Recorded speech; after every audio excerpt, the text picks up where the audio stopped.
maging ang Chinese Taipei pumapatak ang luha noong tinalo sila ng Iran sa quarterfinals. Yung malakas ang lineup nila, kompleto, merong malakas na sentro, naturalized wingman na nabigyan ng exemption, kaya naging local NCAA Division 1 players at best local players, pero tinalo pa rin ng Iran ang team ng Chinese Taipei. Ito pa ay hindi ang pinakamalakas na team ng Iran. Paano pa kaya kung merong Haddadi na nasa kanyang prime, tambak ang aabutin ng Chinese Taipei kapag nagkataon. Mas maganda ang chance ng Chinese Taipei na umabot sa semifinals dahil naiwasan nila ang team ng Australian Boomers at ang Iran nga ang kanilang nakalaban. Pero heto, pinaiyak ng Iran ang team ng Taiwan. Mas masakit ito dahil na rin sa isang comeback win pa ang nagawa ng Iran. Lamang na lamang ang team ng Chinese Taipei ng 21 points. Ito ang kanilang pinakamalaking kalamangan kontra sa team ng Iran, pero nakahabol ang team ng Iran at nagawa pa nilang manalo. Pareho na ang laglag ang gilas at ang team ng Chinese Taipei nagtapos ang kanilang FIBA Asia Cup 2025. Sa quarterfinals, gilas malaki pa ang ilalakas dahil na rin sa kay Soto, malapit-lapit na nga rin na makabalik, konting oras pa para sa recovery. At doon talaga papunta si kay Ange Kouame naman. Road to being local ng gilas, ito ang ilalaban ng SBP sa FIBA. 10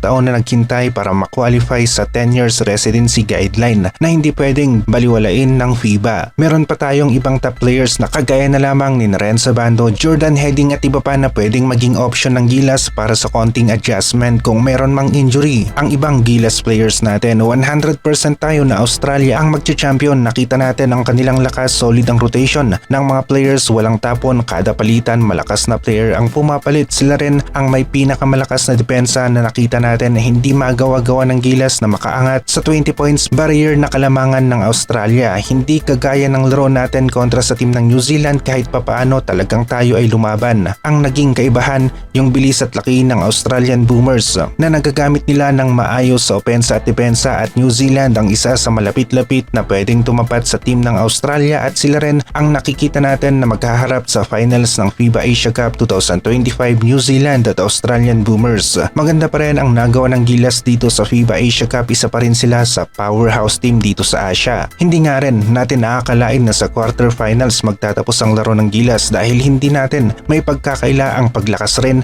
ng ibang teams kagaya ng Saudi Arabia at Iraq. Talagang nag-upgrade rin ang kanilang laro. Muntikan na nilang matalo ang gilas. Kay Soto ang missing piece kay Coach Tim Cone dahil kung merong kay hindi lamang ang depensa ng gilas ang lumalakas, maging ang kanilang opensa sa loob ng paint gumaganda nga rin. Meron silang mapapasahan ng mga alley-oop plays para sa easy basket. Simula pa lamang ito para sa gilas team dahil mas mabigat ang susunod, at ito ay ang FIBA World Cup qualifiers na magsisimula na rin sa Nobyembre, at back-to-back games ang magaganap sa pagitan ng Gilas at Guam sa first window ng FIBA World Cup qualifiers. Malaki ang chance na baka dito nga rin magsisimulang maglaro si Kai, magpapainit ng konti para sa isang comeback. Hindi naman bibiglain ang pagbabalik ni Kai Soto, asahan natin na magsisimula ito sa limited na playing time hanggang sa masigurado na niya na kaya na niyang makipagsabayan ulit ng bigay todo sa loob ng basketball court.